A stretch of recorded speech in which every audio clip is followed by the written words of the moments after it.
March 1917, the British Empire tried to break into southern Palestine through Gaza. Failed. 3 weeks later, it tried again. This time with a heavier assault, tanks, artillery, and more firepower. Failed again. By April, Gaza had become more than a city. It was the western anchor of an Ottoman defensive system stretching inland toward Beersheba, blocking the road north into Palestine. The British could reach that line. They could bombard it. They could throw infantry against it. But they could not break through. Then, 6 months later, the situation changed. On October 31st, British forces did not make Gaza the center of their attack. While British pressure and deception kept attention on Gaza, the main blow fell more than 40 kilometers to the east at Beersheba. By November 7th, Gaza had been abandoned. A defensive position that had stopped 2 British offensives was no longer holding. It is tempting to explain that reversal with one famous image: Australian light horsemen charging into Beersheba at sunset. But that charge was only the most dramatic moment in a much larger system. Between the second failure at Gaza and the breakthrough in October, Britain changed its supply network, its concentration of force, its use of deception, and above all, the way it attacked the Ottoman line. To understand why the third offensive worked, we have to begin with the first one. Because in March 1917, Britain came much closer to taking Gaza than the final result suggests. On March 26, 1917, the British attacked Gaza with a plan that looked, on paper, capable of isolating the city before the Ottoman garrison could be reinforced. Gaza mattered because the coast narrowed the practical routes north from Sinai into southern Palestine. The city sat near the Mediterranean, while broken ground and the approaches toward Beersheba shaped movement farther inland. To push north, the British first had to get past this defensive gateway without allowing the Ottoman army to concentrate against them. Infantry would advance from the south. Mounted troops would sweep around the eastern and northern approaches, cutting the roads and blocking reinforcements. If everything moved quickly enough, Gaza could be surrounded, assaulted, and secured before nightfall. But the plan had almost no margin for delay. The army was operating at the far end of a supply system stretched across Sinai. The railway had reached El Arish, but the force assembled for the attack placed enormous pressure on transport. The men and animals going forward carried, in practical terms, about a day's supply of food, ammunition, and water. If Gaza and its wells were not secured before night, the mounted force could not simply remain outside the city indefinitely. And British intelligence had underestimated what was waiting there. The Ottoman garrison was believed to number roughly 2,000 men. In reality, it was closer to twice that figure, with artillery support and additional Ottoman formations positioned to move toward Gaza once the attack began.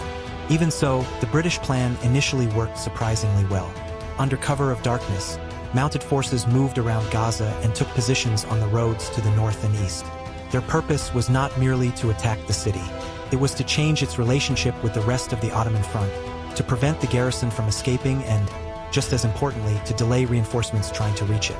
The main infantry attack was less efficient. Dense morning fog, confusion between commands, and poor coordination delayed the assault on the important high ground at Ali Muntar. An attack intended to begin early in the morning did not develop fully until around midday. Those lost hours mattered. While the infantry struggled forward from the south, mounted troops on the northern side found the Ottoman defenses thinner and began pushing into Gaza itself. By evening, British, Australian, and New Zealand troops were converging inside and around the town. Ottoman defenders were being compressed into a shrinking position. From the perspective of soldiers on the ground, victory seemed close. From the perspective of the commanders behind them, the situation looked far less secure. The sun was going down. Ammunition and water were finite. And beyond the screening troops, Ottoman reinforcements from several directions were already approaching Gaza. That created the decision that would define the battle. Lieutenant General Charles Doble ordered the force to withdraw. The order later became one of the most controversial decisions of the Palestine campaign because troops inside Gaza believed they were abandoning a battle they had effectively won. By the following morning, British commanders understood how close they had come and attempted to resume the attack. But the conditions had changed. The troops were exhausted. The defenders had received reinforcement. The opportunity created on March 26th had disappeared. It is easy, with the result already known, to describe the withdrawal as simple incompetence. But that misses the more important lesson. The commanders were not deciding between an obvious victory and an obvious retreat. They were deciding whether to leave mounted troops deep around Gaza after dark, with limited water and ammunition, while Ottoman reinforcements were approaching and the actual condition of the battlefield was imperfectly understood. The mistake was real, but so were the constraints. First, Gaza therefore exposed something that would matter for the rest of 1917. Britain had enough mobility and combat power to create a tactical opportunity. What it did not yet have was enough margin in information, time, supply, and command coordination to guarantee that opportunity could be converted into a secure result. And the most dangerous conclusion would be to assume that because Gaza had nearly fallen once, the answer was simply to attack it again with more force. 3 weeks later, that assumption would be tested. 3 weeks after the first battle, the British returned to Gaza believing they could correct the failure by applying more firepower. But the battlefield they returned to was no longer the same one. The Ottoman command had used the pause to strengthen its position. Trenches were extended. Redoubts were improved. Machine guns and artillery covered the approaches. Defensive positions now reached eastward from Gaza toward Tel El Shiria, transforming what had been a fortified city into part of a broader defensive line. The British had also learned from March, but not enough. This time, there would be no complicated attempt to surround Gaza before nightfall. The attack would rely more heavily on infantry, artillery, and new weapons intended to break the Ottoman defenses directly. 6 tanks had arrived. Gas shells were available. Naval guns could support the bombardment from the Mediterranean. On paper, the second attack appeared to possess exactly what the first had lacked: greater firepower and a more deliberate assault. The preliminary operation began on April 17th. British forces advanced to positions closer to Gaza, and artillery was brought forward. The following day was spent consolidating and preparing the main attack. At dawn on April 19th, the bombardment intensified. The British were trying to do something armies on the Western Front had already discovered was extremely difficult: destroy a prepared defensive system before infantry had to cross the ground in front of it. And here, there simply was not enough firepower concentrated in the right places. The guns were spread across a wide frontage. Many Ottoman trenches, bunkers, and machine gun positions survived the bombardment. The gas attack achieved little because there were too few shells to create the concentration required for a decisive effect. The tanks were equally disappointing. They were a new weapon in this theater, but there were only 6 of them. Mechanical limitations, difficult terrain, and Ottoman fire reduced their usefulness. Instead of becoming machines that opened the front, some became highly visible targets. When the infantry advanced, they therefore encountered defenses that were damaged far less than the bombardment had suggested. Ottoman artillery opened on the approaching formations. Machine guns and rifles swept the exposed ground. British battalions continued forward and, in several places, reached portions of the defensive system. Fighting became close and violent. Mounted formations and the Imperial Camel Corps were eventually drawn in to support them. But local penetration was not the same thing as a breakthrough. Every position gained had to be connected to the next. Every unit advancing into the defenses needed neighboring formations to keep pace. And every hour the attack continued without opening a usable gap increased the cost of continuing. By nightfall, the larger pattern was clear. The British had committed more technology and more firepower than they had in March. They had also suffered more than 6,000 casualties. And the Ottoman line was still intact. Orders for another major assault were cancelled. Second Gaza exposed a different failure from the first. In March, Britain had created an opportunity, and then lost it through delay, uncertainty, and logistical pressure. In April, there was no comparable moment when Gaza appeared ready to fall. The problem was more fundamental. The British were attacking an enemy that knew approximately where the blow would come, from positions that had been strengthened specifically to receive it. Adding tanks, gas, ships, and artillery did not automatically solve that problem. More combat power matters only if it can be converted into an advantage the defender cannot absorb. At Gaza, the Ottoman defensive system absorbed it. The defeat eventually ended General Archibald Murray's command of the Egyptian Expeditionary Force. In June, General Edmund Allenby arrived to replace him. But the lesson of Second Gaza was larger than a change of commanders. If Britain attacked the same part of the Ottoman system again, in essentially the same way, it risked producing the same result at an even higher price. So the next British offensive would require more than a better assault. It would require the ability to fight a different battle. And before that battle could be fought, Britain had to build the machine that would make it possible. The failure at Second Gaza did not leave Britain with a simple tactical problem. It exposed a limit in the entire system supporting the campaign. An army in the desert could not fight simply because men, guns, and horses existed somewhere in Egypt. They had to be moved forward, supplied, watered, fed, repaired, and kept concentrated close enough to the battlefield to matter. That had been the central problem of the Sinai campaign from the beginning. Since 1916, British engineers had been pushing two lifelines eastward from the Suez Canal, a railway and a water pipeline. The railway carried troops, ammunition, food, fodder, engineering material, and everything else a modern army consumed. The pipeline carried something even less negotiable: water. By the spring of 1917, the railway had reached El Arish. But first, Gaza had shown how narrow the logistical margin still was. The force assembled for that attack could be sustained forward for roughly a day. Once the mounted formations moved beyond the reliable supply zone, time itself became a logistical constraint. By the time Edmund Allenby took command in June, however, the British government was prepared to invest more heavily in the Palestine front. Allenby inherited more than the wreckage of two failed attacks. He inherited a logistical base that had been expanding for more than a year, and he was given time and resources to strengthen it. Reinforcements brought depleted formations closer to full strength. Additional infantry, artillery, and mounted units arrived from other theaters. Allenby reorganized the Egyptian Expeditionary Force around three major corps: the 20th Corps, the 21st Corps, and Harry Chauvel's Desert Mounted Corps. By late summer, his corps field force consisted of 7 infantry divisions and 3 mounted divisions, backed by substantially more artillery than Murray had possessed during the earlier attacks. But manpower alone did not solve the problem. The railway now carried 13 trains a day into El Arish, and work had begun to increase its capacity further. Along the Mediterranean, coastal vessels added another supply route. Small boats could bring cargo ashore near Deir el-Bella, allowing ammunition, food, and other stores to reach forward depots close to the front. This changed more than the size of the army. It changed what the army could attempt. A commander with limited transport and water has limited choices. He may know that the enemy's flank is vulnerable and still be unable to reach it with enough troops to matter. He may possess cavalry and still be unable to keep thousands of horses operating beyond the nearest reliable water source. He may have artillery and still lack the ammunition stockpiles required to support several days of fighting. Logistics did not simply sit behind Allenby's strategy. It defined the menu of strategies available to him. The improvised command arrangements of the earlier campaign were also replaced by a clearer corps structure, improving coordination across a wider battlefield. That distinction matters because it is easy to reduce the story to Murray failed, Allenby arrived, and Allenby succeeded.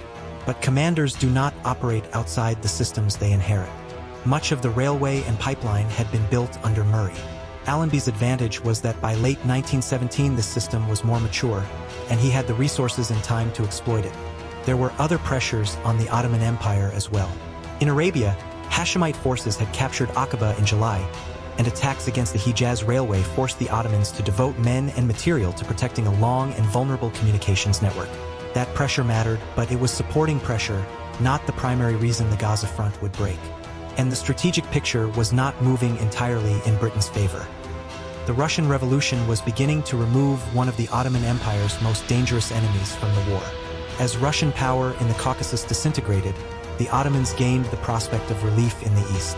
That makes what happened in Palestine more important, not less. The Ottoman front did not fail simply because the empire was collapsing everywhere at once. Britain had created a local advantage. By autumn, Allenby possessed more troops, more guns, better supply capacity, a more coherent command structure, and months to prepare. But even that does not explain the victory. A stronger army can still waste its strength by attacking the strongest part of the enemy system. And Gaza was stronger now than it had been in April. The Ottomans had spent the summer improving their defenses and extending the position inland toward Beersheba. Trenches, redoubts, artillery positions, and strong points now formed a defensive zone stretching from the Mediterranean coast to the edge of the desert. If Allenby simply launched a third frontal attack on Gaza, Britain might discover that it had built a larger machine only to feed it into the same obstacle. The real opportunity lay at the other end of the line. 40-odd kilometers inland, Beersheba anchored the Ottoman eastern flank. It was less heavily defended than Gaza, but there was a reason for that. To reach it in strength, the British would have to move a large force away from the coastal railway, across dry country where the enemy did not believe an army could operate for long. The Ottoman defense was relying on geography to do part of the fighting. So before Allenby could turn Beersheba into the weak point of the front, he had to solve the problem that had constrained every army in this desert. He had to find water. By the autumn of 1917, the Ottoman position in southern Palestine presented Britain with a problem familiar to every army facing a long defensive line.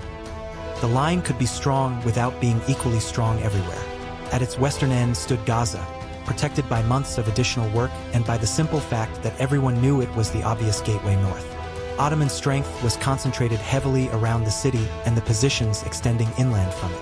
43 kilometers to the southeast stood Beersheba. It anchored the other end of the defensive system.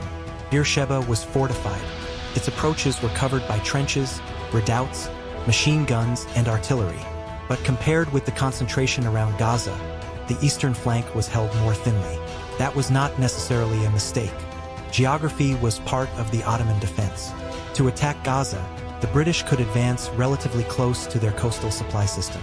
To attack Beersheba in strength, they would have to move thousands of infantrymen, mounted troops, horses, guns, and supply vehicles across dry country farther from their established logistical base. And horses transformed water from a difficulty into a hard operational limit. A mounted division contained thousands of animals. Each one required enormous quantities of water, particularly after long marches in desert heat. A force might be physically capable of reaching Beersheba, winning a fight, and still become operationally useless if it could not water its horses afterward. The Ottoman commanders therefore had a rational reason to regard the eastern approaches differently from Gaza. The desert itself protected them. Allenby's plan depended on turning that assumption against them. The basic concept, developed with Lieutenant General Philip Chetwode, was to keep Ottoman attention fixed toward Gaza while secretly concentrating the decisive force farther east. British artillery and naval guns would continue threatening Gaza. Infantry strength remained visible there until late in the preparation. Intelligence measures reinforced the impression that another major attack on the coastal position was coming. The deception did not need the Ottoman command to forget that Beersheba existed.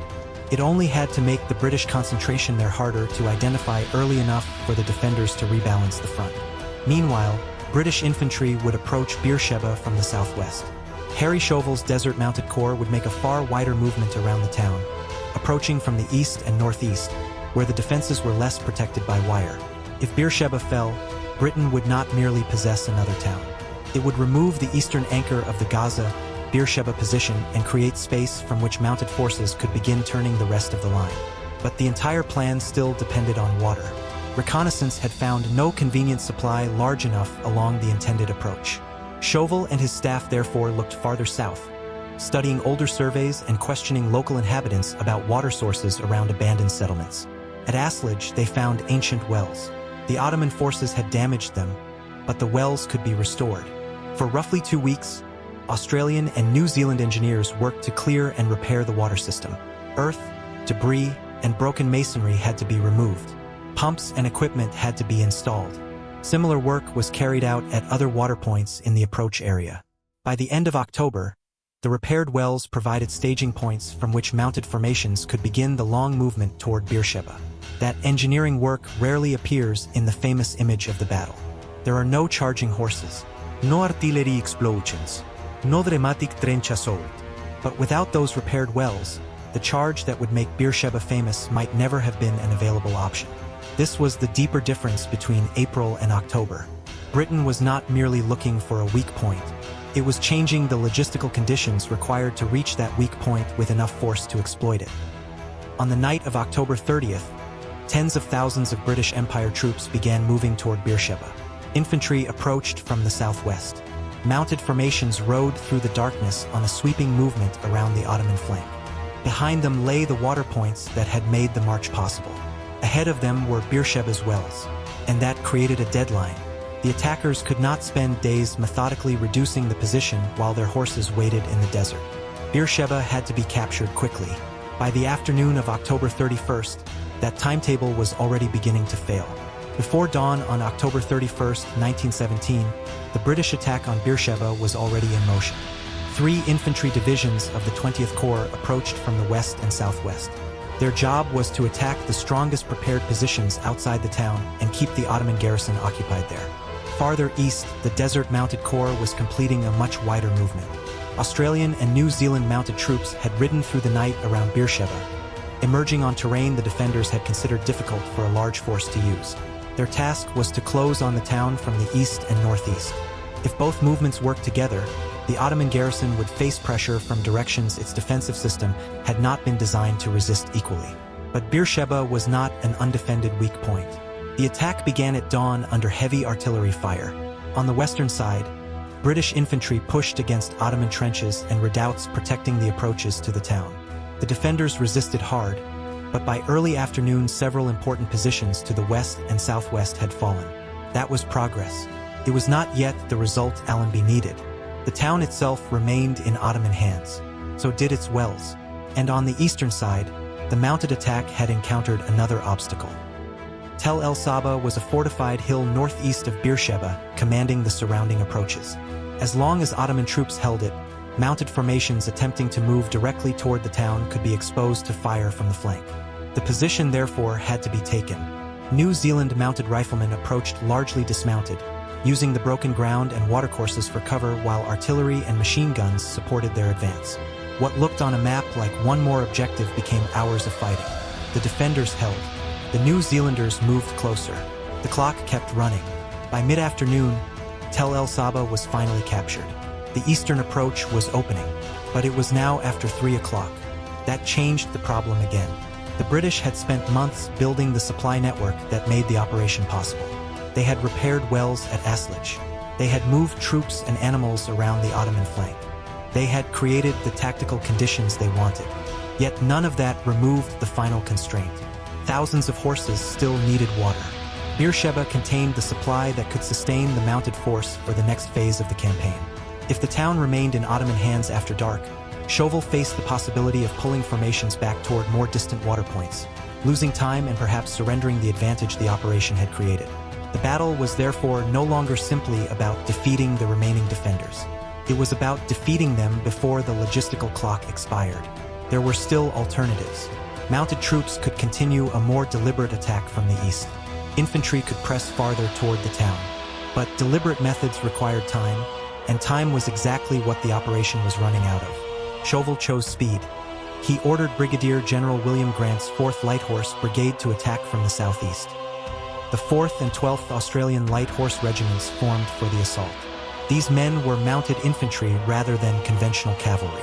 Their normal method was to ride to the battlefield, dismount, and fight with rifles. This time they would remain on their horses. At around 4:30 in the afternoon, they moved forward. The open ground exposed the charge, but it also allowed the horses to build speed. Ottoman artillery, machine guns, and rifles opened fire, yet the rapidly moving formation gave the defenders little time to correct their range. Some light horsemen carried bayonets in their hands because they had no cavalry swords. Riders crossed the first trench line, some continuing toward Beersheba while others dismounted to fight at close range. Speed compressed the defenders' reaction time and carried the attack through positions that would have been far harder to approach slowly. Within a relatively short period, the remaining resistance on that approach began to give way. British Empire troops entered Beersheba. Hundreds of Ottoman prisoners were taken, and most importantly for the mounted force, the town and much of its water supply were secured. The charge had worked. Its cost to the charging regiments was 67 casualties, 31 killed and 36 wounded. It became the image through which the battle would later be remembered. Horsemen crossing open ground at speed, breaking through Ottoman trenches as daylight faded. And tactically, its importance was real. Without the final assault, the British might have failed to secure Beersheba and its water before nightfall. But there is a danger in allowing the most dramatic moment of a campaign to become the explanation for the entire campaign. The charge did not build the railway across Sinai. It did not repair the wells that allowed the mounted corps to reach Beersheba. It did not create the deception that helped keep Ottoman strength oriented toward Gaza. It did not capture Tel El Saba, and it did not destroy the Ottoman armies defending Palestine. What the charge did was solve the final tactical problem in an operation created by all of those other mechanisms. By nightfall, Britain had achieved what it had failed to achieve at Gaza twice. It had opened the enemy's defensive system. Beersheba, the eastern anchor of the line, was in British hands. For the first time, Allenby had space to begin turning the Ottoman position from the east. If the story ended there, the lesson would be simple. Build the system, find the flank, break through. But a breakthrough is useful only if an army can exploit it. And when British commanders examined the water supply they had just fought so hard to capture, they discovered that Beersheba had solved one problem while creating another. There was not enough water for the entire force. The Ottoman line had been opened. It had not yet been broken. Beersheba had fallen. But Allenby's plan required more than possession of the town.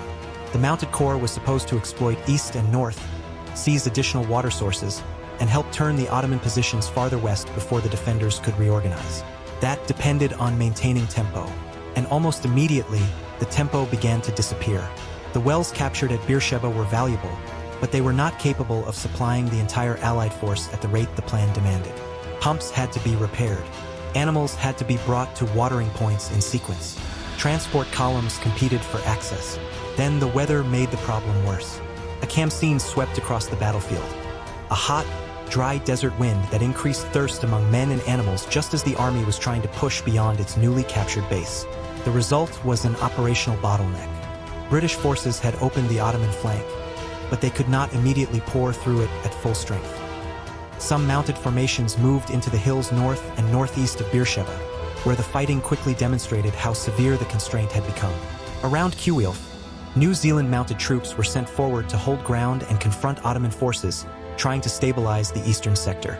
The terrain was difficult, the resistance was serious, and water was scarce. By November 5th, horses belonging to the New Zealand Mounted Rifles Brigade had gone roughly 48 hours without water. They eventually had to be led back toward Beersheba simply to drink. That detail reveals the difference between a tactical breakthrough and an operational one. A cavalry force may possess mobility on a map, but mobility disappears when its horses can no longer move. The delay gave the Ottoman command exactly what Allenby had hoped to deny it: time. Fevzi Pasha, commanding the Ottoman 7th Army, gathered survivors from Beersheba, reorganized available formations, and reinforced positions covering the approaches toward Herera, Syria, and the Judean hills. Ottoman forces also launched local counterattacks. This was not an army simply collapsing after one dramatic defeat. The defenders understood the danger. If they could contain the British advance east of the main Gaza positions, stabilize a new line, and force Allenby into another deliberate battle, then the loss of Beersheba might remain exactly that: a serious local defeat rather than the destruction of the entire defensive system. For several days, that possibility remained open. British mounted troops were tied down around Cuilf. Infantry had to prepare for attacks on the fortified positions at Herera and Syria. Supply routes had to catch up. Water continued to dictate where formations could remain and how quickly they could move. Allenby's original timetable began to unravel. This mattered because the British plan depended on sequence. First, Beersheba, then the eastern positions, then a westward movement behind the Ottoman line that could threaten the forces defending Gaza with isolation. Every day lost after the first step gave the defenders another day to interfere with the second. Yet the British still possessed one advantage their earlier offensives had lacked. They were no longer trying to solve the entire campaign by breaking Gaza from the front. While the Ottoman 7th Army fought to contain the new threat around Beersheba and Cuilf, British forces continued applying pressure elsewhere. Along the coast, the 21st Corps attacked Gaza's outer defenses.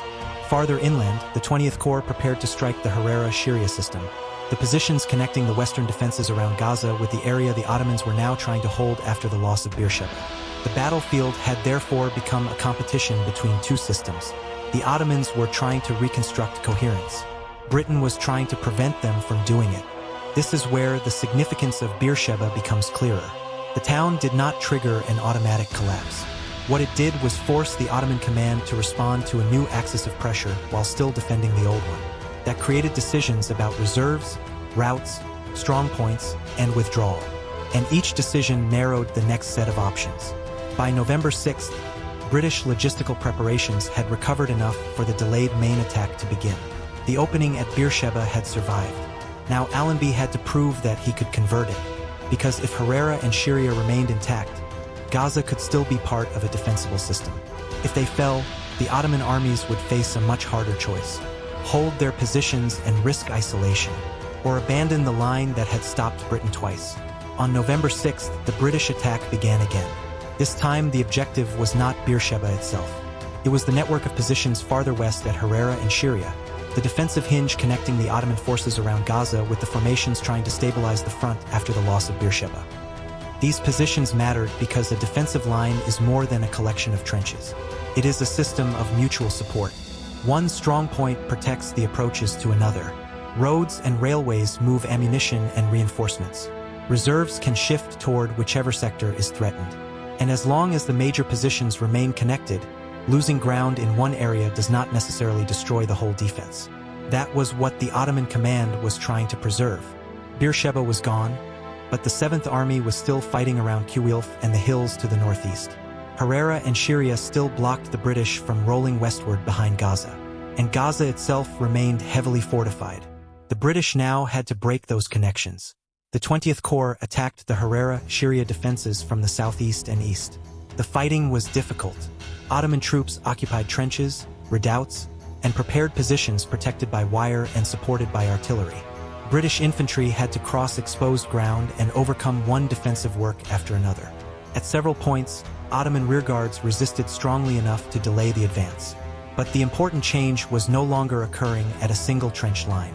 It was occurring across the entire defensive system. British forces were now pressing from Beersheba toward Syria, while the 21st Corps continued threatening and attacking the Gaza sector from the west. That forced the Ottoman command to solve two different problems at once. The 7th Army had to contain the breakthrough in the east. The 8th Army had to prevent Gaza from being isolated. And there were fewer reserves available to solve either problem. By November 5th, Friedrich Kress von Kressenstein, commanding the Ottoman 8th Army, had reached a difficult conclusion. If Harara and Syria could not hold, continuing to defend Gaza risked leaving the garrison too far south while British forces moved behind it.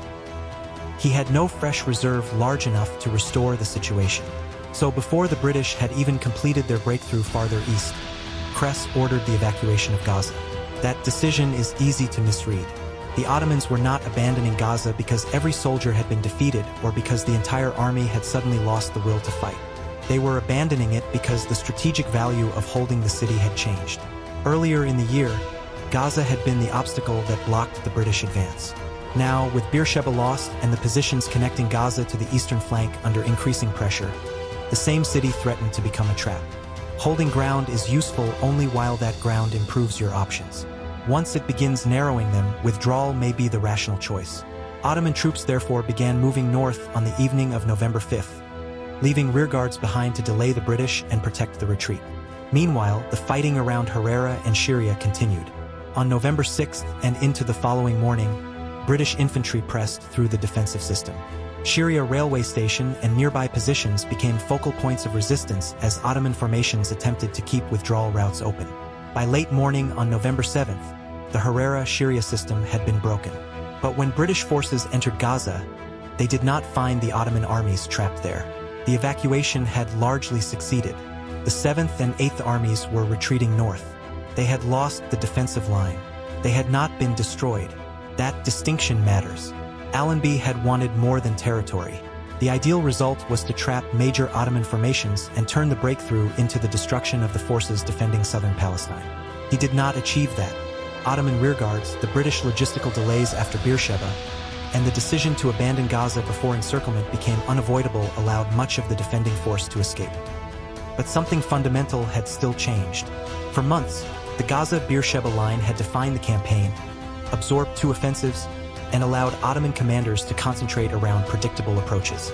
That system no longer existed, and it had not been destroyed by one decisive blow. Britain had first forced the Ottoman command to redistribute attention.